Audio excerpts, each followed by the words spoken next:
போன வாரம் ஃபுல்லாக ஸ்கூலுக்கு வந்தியா? மிஸ் ஸ்கூலுக்கு வரலையே, ஏன்னு கேட்டியா? அது வந்து இந்த பக்கம் திரும்ப. யாருக்கு காய்ச்சல்? யாருக்கு? நீயும் வரலையா? நானும் வரல. யார் 2 பேத்துக்கும்? நானும் போன வாரம் ஸ்கூலுக்கு வரல, நீயும் போன வாரம் ஸ்கூலுக்கு வரலையா? வந்தாளா லட்சிதா? பத்தியா, அவளும் ஸ்கூலுக்கு வரல. அப்படியா லட்சிதா? இன்னைக்கு என்ன இட்லியா?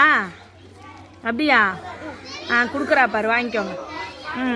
ஸ்நாக்ஸ் சாப்பிட்லாமா? இட்லி சாப்பிடு முதல்ல. நீ என்ன சாமி, தோசையா? நீங்கள் 2 பேரும் சேர்ந்து சாப்பிடுவீங்களா? ஓஹோ சரி. நீங்கள் என்ன பருப்பா? என்ன கடிச்சிக்கிட்டே? ஓ, முறுக்கு கடிச்சிக்கிட்டே சாப்பிடுவீங்களா? சாப்பிடுங்க சாப்பிடுங்க. பருப்பா?